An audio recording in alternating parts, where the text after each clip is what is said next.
Hey, Mrs. Stevens, Johnny's my best friend. Yay! No, the heck he's not. This school had one of the weirdest rules ever. Nobody's allowed to have a best friend. I mean, I guess it wasn't officially, but every single time, if two kids got too close, teacher would step in and separate them. At first, nobody notices the pattern, but if a teacher sees these two students sitting by each other every day, you, come here. What'd I do? You're not sitting by Johnny anymore. Their desks get moved. The kids are laughing together too much. I think you two need some space. And everyone's like, why does this keep happening? But it gets worse. I guess teachers start clocking who is friends with who, and during recess, they send them out separately. Okay, Billy, you go first, okay? You stay here. Not until Billy's done. You guys are not hanging out together. Teachers are trying to stop kids from getting too attached. This was their logic. If kids had a close friend, they wouldn't socialize with other people. So instead of letting friendships happen naturally, they treated it like a freaking problem. To me, it is messed up. Oh my god, my farms! This was back in the Facebook game era. This kid's mom was completely addicted to Farmville. She'd wake up in the morning, pour herself a cup of coffee, and immediately it was farming time.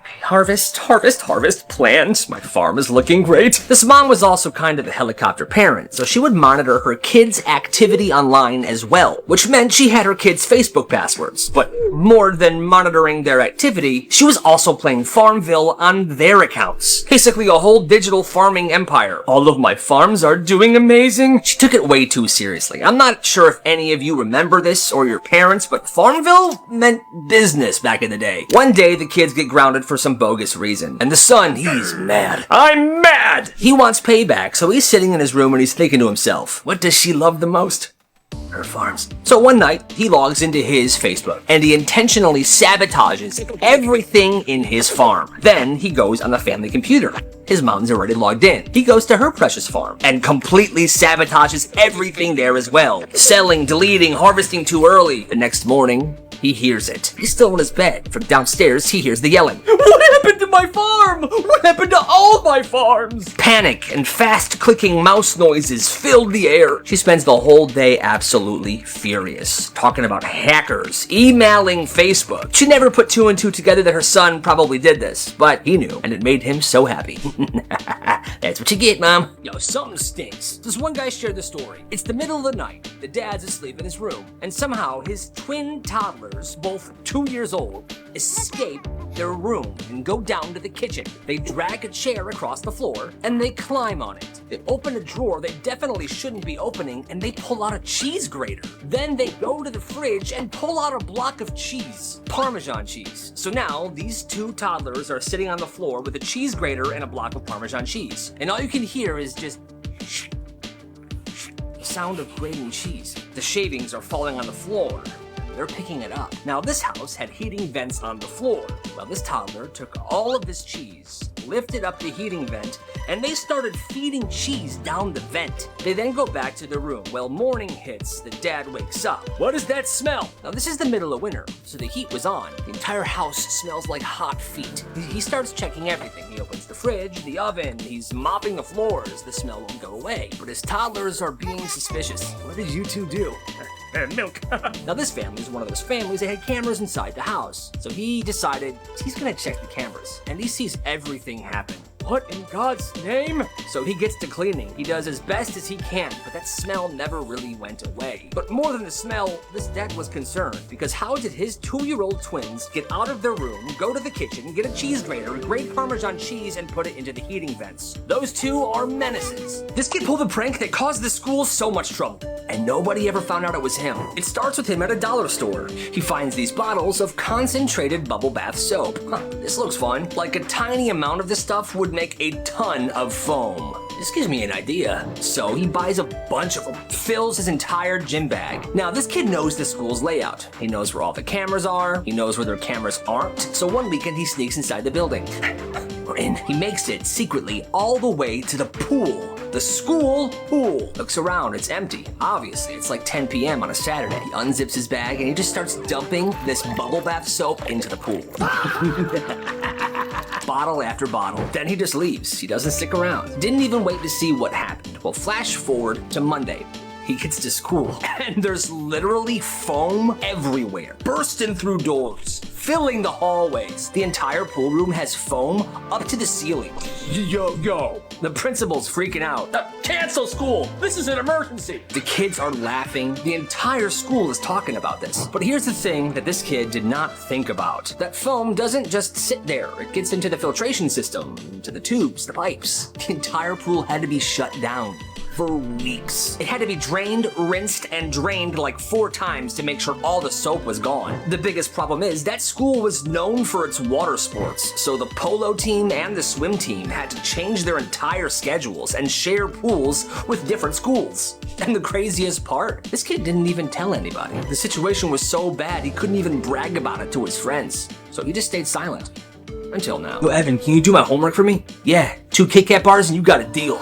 This kid Evan was scary smart. Math, history, science, it didn't matter. He would get A's on everything, and he offered a service. If you needed your homework to be done, you would bring him candy, and that was that. He would do your homework. Yo, can you do my science worksheet for me? Bring me 3 Reese's Cups and a Gatorade and you got a deal. Perfect.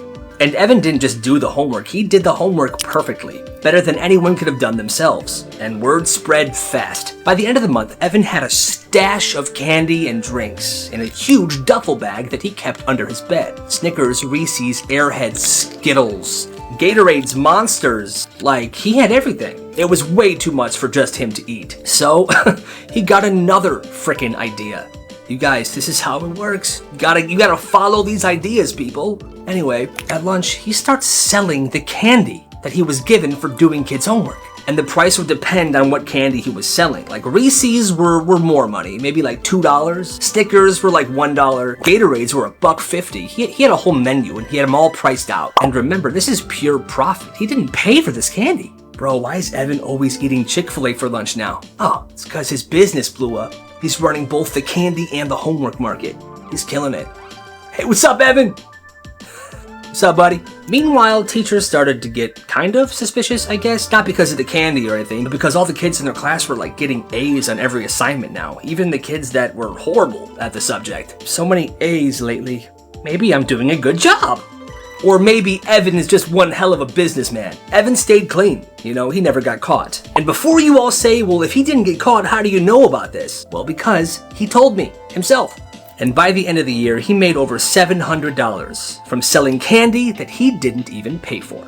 You gotta respect the hustle. So this kid gets paired with the laziest person in class for a group project, and he decides to handle it in the most savage way possible. They're supposed to be splitting the work 50-50. 50-50. So he messages his partner one night, hey, you wanna do the research for the slides? The next day he responds, I don't know, you pick what I do. So the guy decides to split it in half. Alright, I emailed you half the slides, send me yours when you're done. Cause that sounds fair, but then after that, radio silence. Yo bro, did you finish? Nothing. He tries talking to him during school. Hey dude, gotta go man. The heck? It's the night before the project. Yo man, are you done? Partner responds, yeah, don't worry about it. Presentation day, they're up third, and this guy's got his part ready to go. Clean, put together. He did his research, he's solid. His partner shows up with nothing. Literally nothing. Bro, where's your part? I thought we're just gonna wing it. The teacher calls him up. Okay, let's see what you two have. They stand up and this kid goes first. He goes to his slides. Okay, so we each did half of the work. I'm gonna go first. He presents it flawlessly. He's confident, well-researched, and then he looks to his partner. All right, man, your turn. He freezes. The partner gets up there to try to wing it and he presses the button to go to the next slide. And all the slide said was, this section was assigned to Carlos. Bro, you didn't do it? You didn't do your part? No. He gets full credit. Yes. You get 0. And the kid sat down, proud of himself, while his partner stood up there completely shocked. The rest of the class just laughed. Yo, that's savage. This 4th grader could pull his tooth out. Like fully out. Nobody knew why. Then he would put it back in and it would fit perfectly, like a Lego piece. The first time he did it, people were like, yo, what was that? That was crazy. Do it again. By the next day, everybody had heard about this kid's tooth thing and they were lining up. Yo, do the tooth thing, please let me see it. And he did it every so often, but people kept asking him this for months, and it got old, so he started charging. Okay, I'll do it for a quarter. Fine, here. Well, now it's a business. But here's the rule. Only one person per quarter. If 4 kids want to see it at the same time, it's $1. And if you give him a quarter, he does it, but you missed it, that's that. You pay, you watch him do this tooth thing, you move on. By the end of the month, he's got bags and bags of quarters. People are actually paying this guy. Teachers try to shut it down eventually, but by that point, the tooth wouldn't fit in anymore. He made his money, and nobody ever knew how he was doing that with his tooth. Hey, you gotta respect the hustle. This kid's a genius. I'm a genius. He's super smart and he wants to make some money at school. So he finds this pen online. And this pen has a tiny strip of paper inside. It's like a scroll. You can pull it out, write stuff on it, and then you put it back in. Well, he buys 20 of them. And like I said, he was smart. And he begins selling these pens as cheat sheets for tests. For his history class, he would write important dates down, important information that would be on the test. For biology, he would draw mini diagrams. For math, he would put straight up formulas on there. And if he somehow got the actual test copy early, he would put the entire answer key in tiny letters on that little scroll. So now, whenever there's a test in any of his classes, he's got 20 of these pens with the same stuff written down in them. And he sells them for $10 each. Yo, I got today's cheat sheet. You in? Yeah, here's $10. And they sold. But that wasn't the crazy part. He had a separate cheating business only for the people that would sit close to him. You see, he had another pen, and the top of that pen had this little rotating dial. And whenever you would rotate it, the top of the pen would change colors. Blue, orange, yellow, green. And so he would tell the kids around him, before the test starts, blue is A, orange is B, yellow is C, and green is D. Follow closely. And then the test would begin. He would answer them one at a time. Once he answered a question, he would adjust the color. Then he would move on. Answer that one, put a different color. And people around him are following slowly, copying down what the color is saying. And it just looks like he's just fidgeting with his pen, but it's a secret code. Well, one day, this kid's wearing a black hoodie with a hood up. He's in the hallway. The principal sees him exchanging something for money. Take this. Hey, who is this? Hey, you! The kid begins running away and the principal chases him. The kid sneaks into a stairway, takes his hoodie off. He's wearing a shirt underneath. He puts a hat on and some glasses. Oh, hey, kid in a black hoodie, where'd he go? He went that way. Thanks. Get to class. And that principal didn't even realize that that was the kid he was chasing. And he continues that test cheating business for the rest of the year. And he made some pretty decent money. You gotta respect the hustle. His name was Frog Boy, and he was the weird kid at this one school. Froggy, Puggy Wuggy. Every single day before class, he would be in the woods behind the school, catching frogs, lizards, and raising tadpoles in a Home Depot bucket. Grow, little tadpoles. Grow into frogs. And every day he would walk into class smelling like pond water. Yo, Frog Boy smells extra froggy today. But in class, he would have so much pent-up energy. He couldn't sit still, and every single teacher knew this. Kevin, why don't you go take a lap around the school, okay? Okay. They would often let him leave school and run around the building and come back to tire himself out. In different classes, other kids would be doing math, and they would look out the window to see Frog Boy running by. 2 + 2 is 6. He would also just do crazy stuff. Like one week, he super glued all the woodshop tools to the wall. It's a masterpiece. My tools! Another week, he went into the kitchen and spread flour everywhere. Looks like it snowed in here. My kitchen! And it was like that for a long time. Well, fast forward years later. One of his old classmates is at home scrolling through his phone when he stumbles on a viral motocross clip. Yo, that's sick. It's a clip of a guy on a dirt bike going off this huge ramp and doing a backflip. That's when the old classmate realizes, wait, that's frickin' Frog Boy. Frog Boy was now a professional motocross rider, and he was very rich. I'm just happy he used his energy for something awesome like that. Hey, go Frog Boy. Every night at 8 p.m., this kid's parents would shut off the internet. It didn't matter what he was doing. And to turn it back on, you had to have the password. Homework, group projects, whatever, it didn't matter. At 8 p.m., the Wi-Fi was getting shut down. At first, he's mad, like this is not fair, but then he realizes the neighbor's Wi-Fi signal is very strong, and they're very old, so there wasn't a Wi-Fi password. He begins doing his homework on their Wi-Fi by his bedroom window. Perfect. It works. But then like winter hits and the signal gets worse for some reason. Dang it, connect, send! Don't! He starts getting closer and closer to the neighbor's house. He begins sitting on his front porch, then outside their windows. This goes on for weeks. Sometimes the signal's better, sometimes it's horrible. Until one night, the signal was very bad, so he was sitting directly underneath their bedroom window. He didn't know it was their bedroom, but another neighbor saw it. What is that creep doing? And yeah, I guess it would look pretty creepy, this dude sitting outside the neighbor's window with a laptop. In the dark, the police get called, the cop shows up, he explains to them, I'm using their Wi-Fi. Mine gets cut off at 8 p.m. by my parents. I have homework to do. Cop's not even mad at him. He's like, where are your parents? The parents come out. The cop says, you shut off the Wi-Fi at 8 p.m.? He's got homework to do. Look what he's doing! He shames the parents. And the parents are very embarrassed because, yeah, that is the stupidest thing I've ever heard of. Nobody gets in trouble that day, and the parents stopped turning the Wi-Fi off. That's just wild. It's testing week at this one middle school. Normally, kids have the Chromebooks open all day during class, or they're using the school iPad. And as you can imagine, the kids have TikTok tabs open, they're playing games, YouTube is paused somewhere. Well, this week, the teacher says, no Chromebooks or iPads all week this week. The kids are like, what? She then says, we're just gonna be watching movies. Now, when I was in school, that would be the best thing you could hear. There'd be cheering. But this room goes tense. So we're just gonna sit here and stare at nothing? Miss, we're gonna be so bored. This is stupid. Yeah, this is actually messed up.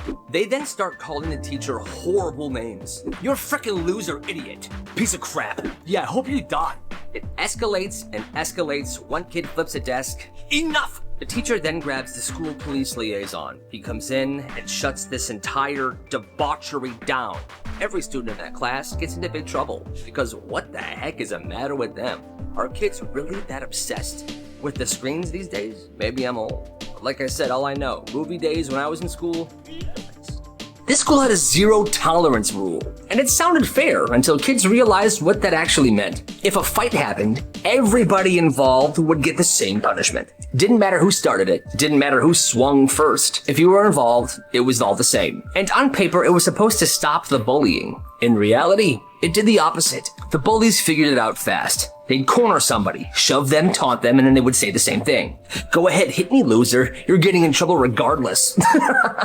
But you won't. And the victims, they learned the lesson as well. If they stayed still and took the beating, they'd be punished. If they would fight back, they'd also be punished. It was the same outcome. So something changed. Kids who usually froze stopped freezing. If I'm getting in trouble either way, I'm not holding back. Fights stopped becoming these quick one-sided scuffles. They became explosive, unpredictable. One day, a bully was picking on this kid he normally does. Idiot, loser, freak. And the kid that he was bullying went feral. Shoved him so hard he fell through the classroom window. One fight was so nuts, it took 5 staff members to break it up. And this was all because of the zero tolerance rules. These kids that were picked on were not holding back anymore. They're like, screw this. I'm not taking it if I'm gonna get in trouble as well. The school administration eventually started to panic. The rule meant to stop violence made it more extreme. They then changed the rule back to what it was before this, but it was never really the same after that. That's nuts. Secret Santa Day. Rule, you pick a name, you don't say the name you picked. Teachers walking around with a basket. Everyone picks a name. All right, pick and shh. Pick and shh. Good. Pick and shh. After everybody picks, this one girl asked another girl, who'd you get? And for some reason, this girl completely forgets the whole point of this. And she says, I picked Tyler. And this is where this all just crumbles. Tyler's head shoots. What? Kayla's my Secret Santa? Dude, I'm cooked. She's gonna give me a horrible gift. Well, who do you have? I got Billy. Nice. At this point, the whole system collapses. Everyone's telling each other who they got. And then the teacher got mad, and then everyone else got mad. And they blamed it on the original girl, Kayla, who said she had Tyler. So if it wasn't for her, this might have gone smoothly. But it didn't. Hey, happy holidays. This class did not want to take this test, so they faked a police phone call. Senior year was advanced chemistry. Only 13 students in this class. It's test day. Everybody's stressed, so they come up with a plan. Before the test starts, the valedictorian raises his hand. Can I go to the bathroom really quick, please? Boom, he's allowed to go. Instead of the bathroom, he goes to this old private stairwell, and he calls the front office. Hi, this is Officer Johnson from the police department. I need to talk to the chemistry teacher, please. The front office panics, calls the teacher down. Oh, okay. Be back, students. The teacher grabs the keys, leaves the room. The second he's gone, the class moves around like a pit crew. They blow up balloons. They pull out a grocery store birthday cake. Streamers. Party hats on everybody. Full birthday setup in under 2 minutes. Meanwhile, in the office, hello? blah, blah, blah, Mickey Mouse, and he sprints back to the classroom. The teacher then walks back into the classroom. They all shout, surprise, happy birthday. The teacher is then like, that is so nice, but it's not my birthday. But it didn't matter. The cake gets cut, everyone eats it, and the test gets postponed 1 week. That is absolutely brilliant. The first week of school, the vending machines in the hallway were out of order, but one student realized that they weren't broken. The school just wasn't letting anybody use them. Sorry kids, they're fixing them next month. No snacks. No snacks? Oh man. But one day, this junior named Derek saw one of the janitors unlock the machine with this tiny round key. Well, he recognized this silver key. It was the same kind of key his dad used for his padlocks at work. Well, that night, Derek dug through the junk drawers at his house, looking for these keys. And he found about 5 of them. Yes. Yes. The next day, during a passing period, he went to the vending machines. He put the first key in, and it unlocked. Apparently, it was the most basic of these keys, and it worked. He opened it up just enough to grab one snack and put it in his backpack. Well, this gave him a brilliant idea. By the end of the week, he had gone into that vending machine multiple times and only took out the most popular, most tasty snacks. And because these vending machines had been broken for so long, nobody really noticed, and there weren't any cameras in the hallway. Well, he would take these popular snacks and he would sell them for double the price of what the vending machine would have sold them for. Yo, bro, you always have the best snacks. Where do you get them? Don't worry about it, Chief. Don't worry about it. By the time the school fixed the vending machines, Derek had made a good chunk of change, and nobody ever realized that those snacks were taken. Now that is crazy, and you gotta respect the hustle. Okay, listen to this. At this school, the water bottles in the cafeteria were sold for $3, but they were small and always warm. The only other option was the water fountains in the hallways, and those were absolutely disgusting. Oh my god, it's green? That's disgusting. The spouts were green, the water came out warm, and every time it tasted like pennies. That's when this dude named Ryan showed up with a plan. One day, he walks into school with a giant cooler bag and 2 of those big water jugs that were used to refill bottles. Cold water, 50 cents to fill your bottle. Well, it turns out most kids didn't have a water bottle. So what Ryan did was he stopped charging people to fill their waters and instead sold reusable water bottles himself for $3 each. The second you bought a water bottle, you were in the system and you could get your water filled. Pretty soon, Ryan set up at lunch with 4 water jugs in this giant cooler bag, and he's refilling everybody's water bottle. Kids, teachers, everybody. People were skipping the nasty water fountains and going straight for Ryan's ice-cold filtered water. And months later, by the time the school had actually replaced the water fountains with nicer ones, Ryan had made $400, and the entire school was carrying around the water bottles that he sold. What a genius. You gotta respect the hustle. This kid ran a pop-up shop in his school. Not every day, not on a schedule, just randomly. One week he would show up with bags of candy. Next week he would have a pair of shoes he outgrew and some Pokemon cards. One week he had a Bluetooth speaker, 2 Jimmy John subs he didn't eat that he got the day before, a Labubu, a brand new pencil case, and king-size Kit Kat bars. And whenever he decided, today's the day, his friends knew the drill. Their job was to take the printed out sheets and to paste them all around the school. These posters would say stuff like, pop-up store, band hallway, 12:15 p.m. No items, no prices, it's just a mystery, so people would show up, and they would wonder what he had that day. He'd open his backpack, he would lay everything out on the floor in front of him, like a frickin' street vendor, and he would just begin selling these things. Candy gone, shoes sold, Labubus flying off the shelf. When the inventory ran out, he would pack up and go back to class or something. He would tear the posters down, and he would disappear until the next random day that he felt like doing this. He made $350 in 3 weeks, until the principal finally connected the dots, saw the poster one day, went to the meeting spot, and shut this all down for good. But hey, you gotta respect the hustle. If you talk, I'm writing your name down, and you sit alone tomorrow. Understand? At this one small town school, the lunchroom rule was brutal. No talking at all. If you talked, your name went on the small board, and you had to sit alone by yourself at lunch the next day. Well, there was this one menace of a kid named Owen, and Owen was trying to cause some trouble.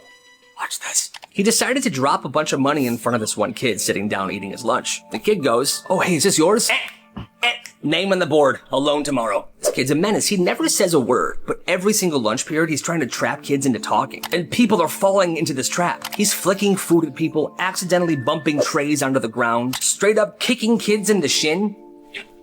What the? And the teachers think Owen's a saint. Every time they look over, he's just sitting there, arms crossed, smirking. By the end of the month, the quiet lunch board is full every single day, with kids spread apart all over the cafeteria because they were sitting alone, except for Owen. Eventually, the school's like, that's it. This is obviously not working, so we're getting rid of this rule. And the rule was gone. And it was all because of Owen. What a frickin' rascal.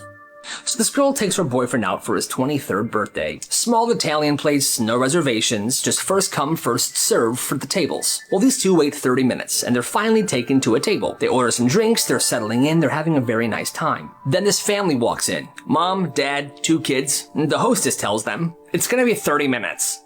The mom then loses it. 30 minutes? My kids are hungry now. This is ridiculous. People are taking up big tables when they're just couples. And she literally points right at this girl and her boyfriend. Like them. Yo, I think that lady's talking about us. Oh my god, she is. The mom then marches over to their table. Hi, you two don't mind moving so me and my family can sit here, do you? You're young. You can wait. The girlfriend's jaw drops. Excuse me? So get up. Get up, please. Now. She's losing her mind. The waiter then comes over and is like, ma'am, you can't just ask guests to give up their table, okay? You're gonna have to wait like everybody else. This is ridiculous. There's no respect these days. So she goes back to the front. Her whole family looks super embarrassed of her, as they should be. She was out of line. And then when the hostess finally got them a table, it was right by the bathroom and the kitchen. So they were very uncomfortable. Good. One day, this kid bought a bunch of clear iPhone cases for cheap. And he had this friend who was good with graphic design. So what he would do is he would have his friend make this cool design of whatever he wanted. His friend would then print it and cut it down so it would fit perfectly inside this phone case. And it looked awesome. Clear phone case, this graphic design insert, it was legit. Custom fit, looked expensive. He did it to his phone case first. It was an anime design and it looked awesome. People saw this and they were immediately intrigued. Well, interest grew. And soon, he was taking orders for people. NBA, anime, SpongeBob, Shrek. He was making these custom phone cases and selling them. Then he starts bundling them together. 3 phone cases for $10. 6 for $15. And business was absolutely booming. He kept buying these clear phone cases. His friend kept designing these designs and custom cutting them to fit the cases. And people were buying them. They were all over the school. The thing was, his friend that was designing these and printing them was using the school's printers. The IT guy realized how much printing had been done and he told the principal. And this whole thing had to be shut down. But by then he had made $530. And those phone cases became collectibles. Some students even reselling them for 3 times the price they bought them for. Honestly, you gotta respect the hustle. This one school had a weird tradition. Kids would drop food off the top of the staircase and watch it explode on the ground. One kid, this kid named Jeff, brings a tomato and walks all the way to the top of the staircase. He looks down and he goes, yeah, I shouldn't do this. And then his friend takes the tomato out of his hand. Scaredy cat, I'll do it. His friend throws it, and splat. It explodes all over the floor. Well, the teacher saw this and looked up. Only thing the teacher saw was Jeff. Jeff, office now. Jeff's like, I didn't do it, but he was dragged to the office anyway. He gets in there, he's sitting down. Just admit you threw it. I didn't. They didn't believe him, they suspended him. Later that day, the kid who actually did it confessed. The school then suspends him, but they refuse to undo Jeff's suspension. They claim they have video proof of the 2 kids throwing the tomato together, but they keep saying, we can't release the video for privacy reasons. They're both still suspended. Well, a few days passed, and Jeff's older brother shows up at the school, and he is serious. Hey, you guys better show the video now. I said we can't. If you don't show the video, you're gonna regret it. I guess the brother was a bit more intense than that, but they finally show the video, and the video has nothing on it. It's just a blank wall. The school still keeps the 2 kids suspended. Well, Jeff's siblings and Jeff's friends are super mad about this, so they tell the entire school to bring a tomato tomorrow. Hey, everybody, tomorrow, bring a tomato and meet at the top of the staircase. Next day at lunch, splat, splat, splat. At least 50 tomatoes were dropped from the top of the staircase. It's a full-blown tomato apocalypse. The school could not suspend everybody. And Jeff and his friend got that suspension taken off their record. Yeah, good. This girl's parents were so strict. They banned birthdays at their house. No cake, no candles, no parties. So on her 13th birthday, her friends found out. Wait, so you never had a birthday party ever? Nope, never. They were stunned. That is so messed up. You know what? Tomorrow night, we're throwing you one. One of them's house was the perfect spot. A huge backyard, a pool, lights were already strung up for vibes, and they spread the word. By sundown the next day, the backyard was packed. Music blasting, kids cannonballing in the pool. The girl who was hosting the party's parents were there just to keep everyone safe, but they were just sitting back relaxing. Everyone was even chanting her name when she walked in. Marissa, Marissa, happy birthday, Marissa. And for the first time ever, she had a birthday cake with real candles in it. And right as she blew out those candles, there they were. She saw her parents walk into the backyard. Everyone got silent. What is this? Her friend stepped in. Hey, she deserves this. It's her 13th birthday. Her parents looked around and there was dozens of people just staring at them. They were uncomfortable, so they just said, all right, well, we'll pick you up here at 10, okay? 10 p.m. And they left. But still, that was the birthday that she would never, ever forget. It was the hottest week of summer. This one kid shows up to the park with a big red cooler. He opens a chair right next to it and sits down. And when people start complaining about the heat, he pops open his cooler. And inside is dozens of popsicles. I got all sorts of flavors. Red, blue, grape, $3 each. Oh, hey bro, where'd you get all these? Costco, baby. And that day he sold out. And he did it again the next day. By day 3, he's got dry ice in his cooler. And the second he rolled up to the park, people were already there waiting for him with cash in their hand. Soccer kids, the basketball court kids, even younger kids with their parents. One afternoon, this happened. I'll take one red one, please. All right, that's $5. Wait, what? I thought it was $3. I'm sorry, man, it's 95 degrees. Prices go up over 90. Pretty soon, he's known as the popsicle guy. And he's walking out with like $50 to $70 of cash every single day. Business was absolutely booming. What a good summer hustle. One day, the park manager walks by. Hey, excuse me, man, you had a permit for this? It's hot out today, isn't it? Oh, man, it's brutal. Here, take 2 popsicles on the house. My man. And that was that. He continued that for the rest of the summer. You gotta respect the hustle. School's over this one day, and this kid's grandpa pulls up. Windows down, and he's waving his grandson over. Hey, come here. Hey, come on, I'm here. Kid's like, okay. Yeah, it wasn't his grandson. It was a kid that had the same jacket and the same backpack as him. But for some reason, the kid still gets in the car, and the grandpa starts driving away. So how was school, buddy? Kid's like, good. That's what I like to hear. The grandpa makes it halfway back home, and the kid finally says, sir, I'm not your grandson. What? Oh, Jesus. Now cut back to the school. This kid's actual grandson's like, I don't know where he is. The grandpa then screeches back into the parking lot. I have the wrong kid. That one's my grandson. Oh, hey, okay. Well, now I actually missed my bus. Do you think you can actually drive me home? Sure. So now he has his grandson in the car and the kid he thought was his grandson in the car. Dude, you got kidnapped by my grandpa. I know, it's crazy. The next day, those two sat by each other at lunch. And they've been best friends ever since. That is beautiful. There was 7 friends in the basement of the house. Blankets on the floor, video games going, pizza, junk food everywhere. All the makings of a great sleepover. Well, before the night really even started, the mom walked down the stairs and said this. Midnight. You guys better be asleep by midnight. Everyone nodded. Yeah, sure, okay. Because let's be honest, every parent says it at a sleepover, but that never is what happens. So they went all in. Xbox tournaments, Mario Kart, laughing loudly, telling crazy stories. It was awesome. Well, it's midnight. It's 12:01. And the party's still going. They're still being loud. It's now 12:30 a.m. And they're even louder. Then the basement door slams open, and the mom comes downstairs, and she's mad. Get your phones out now. Every single one of you is calling your parents you're getting picked up tonight. Wait, what? Like all of us? Yes, all of you. Sleepover is over. And by 1 a.m., the basement living room was empty. Just blankets and crumbs, and that mom's very, very sad kid. I mean, yeah, I get being frustrated that your kid and his friends are being loud, but hey, they're kids. This is messed up. তাই তো কেন phone যায় না না তোমার নাম্বারটা তাড়াতাড়ি করে বলো ঘন্টার পর তো গার্লফ্রেন্ডের লাগে ওয়েট করতে পারো আর বন্ধুর লাগে 2 মিনিট ওয়েট করতে পারবা না ও এখন আমার দোস্ত তাইলে তো বন্ধু রিত লেগে গেল আরে বেটা এত লাফাইস না যেরকম শুনতেছি পরীর মতো এরকম করলে তো বেটা বাপ দে কালকে যাত্রা দেখা হবে ঠিক আছে মামা ঠিক মতো যা শালা পারলাম না রে আরে তোর তো হাওয়াটা একটু হয়ে গেল তুই তো সুন্দর নাম আরে শুন আমি জিসান আই লাভ ইউ আপনাদের তো চিনলাম না আমার বড় বোনের যে দেবরগুলো আছেন তো সবাইকেই চিনি বাট আপনাদেরকে তো চিনি না যাইতে দে আর আমার খালা লাগে ভাই বলতা ভালোবাসা যে এত প্যারা এত কষ্ট এত জ্বালা যন্ত্রণা জানলে ভালোই বাসতাম জিসান আর তুলির ভালোবাসার ইতিহাস তাই রক্ত লাগবে। আসসালামু আলাইকুম দুলা ভাই। আর ওরে শালা, ওয়ালাইকুম আসসালাম। কি খবর, কেমন আছো? বান্ধবীও তো যায় না, এতবার ফোন দিলাম ফোনও ধরতেছে না। তুমি একটা ফোন দাও তো, ফোন বের করো। কি বলেন দুলা ভাই, ও যায় নাই? কথা হইছে, ভাইয়া বলছে যে ভাইয়া আমাদের কোচিং এর সামনে আর আসবে না, আর তোকে ডিস্টার্বও করবে না। ছাড়বো না। কারণ না, আমি 1 থেকে 3 গুনবো না বাবা।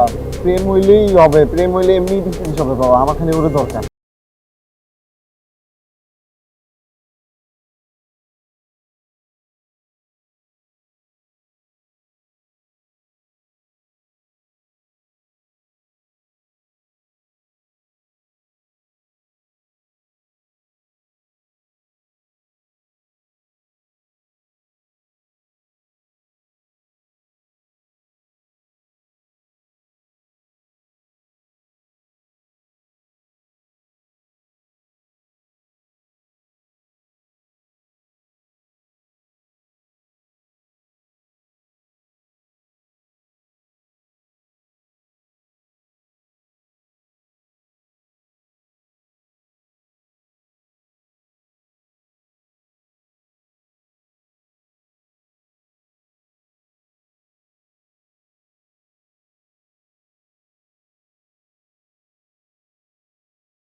আপনি যে কি করে, আপনার কোনো কমন সেন্স নেই? আমার বাসায় যদি সবাই দেখে ফেলে। রাত 10টায় আমি ফোন দিব, আর একবারের বেশি যদি রিং হয়। মামা, মালটা তো জোস। সরি সরি সরি ভাবি। তুই পারবি, তুই পারবি। দেখ কিভাবে কই। সেটিং মেটিং নাই তো? সেটিং মানে বুঝো না, পেন্টিরিতি। ও তো আমাদের ভাবি হয়, ওই হিসাবে আমাদের বিয়ে হিসাব আপনি। আচ্ছা দাঁড়া, ওয়েট কর, আমাকে একটু ভাবতে দে, দেখি কি করা যায়। দোস্ত তুই থাক, আমি যাই। আমি থাকবো মানে? তুই থাক দোস্ত। রক্ত লাগবে রে। রক্ত? আসবো না মানে? হ্যাঁ তাই তো শুনলাম। আসবো না, ঠিক আছে, দেখতেছি ব্যাপারটা। যাও। কি রে, তুই কোচিং এ যাস না কেন? দোস্ত আমি কোচিং এ কিভাবে যাব বল? এই গুন্ডাটা যে আমাকে ডিস্টার্ব করে, তুই দেখতেই তো পারছস, ডেইলি আমার পিছনে লাগে থাকে। আমার ভালোবাসার গল্পটা অপূর্ণ রয়ে গেল।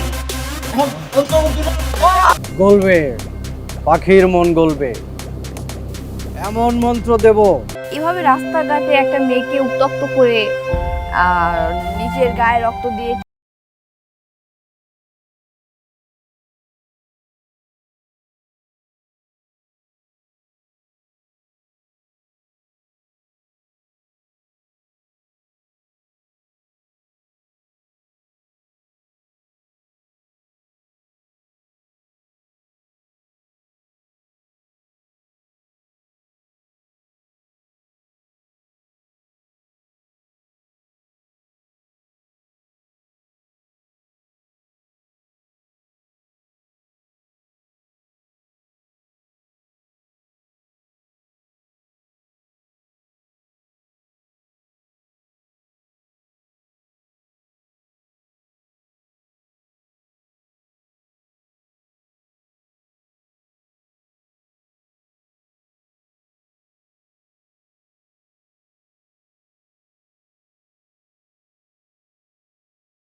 আমার কাছে জিনের বাচ্চার নাম্বার আছে।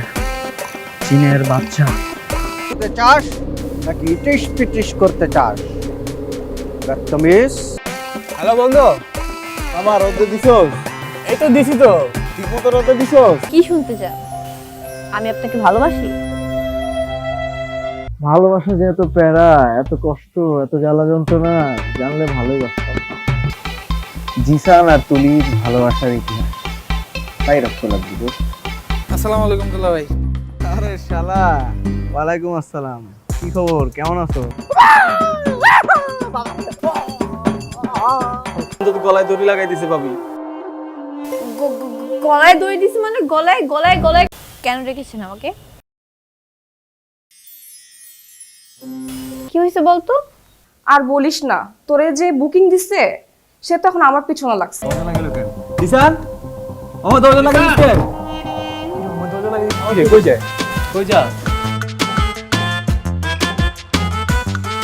ফোন দিয়ে যেতেছি, তুমি ফোনই ধরো না, তোমার ফোন ধরার কোনো নামই নাই, কোনো কথা, তোমার ফোন ধরো না কেন? এবারে এক্সামের প্রিপারেশন কিরকম তোদের? আমি তো খুবই এক্সাইটেড কারণ আমার প্রিপারেশন খুবই ভালো। জিসান দরজা খোল।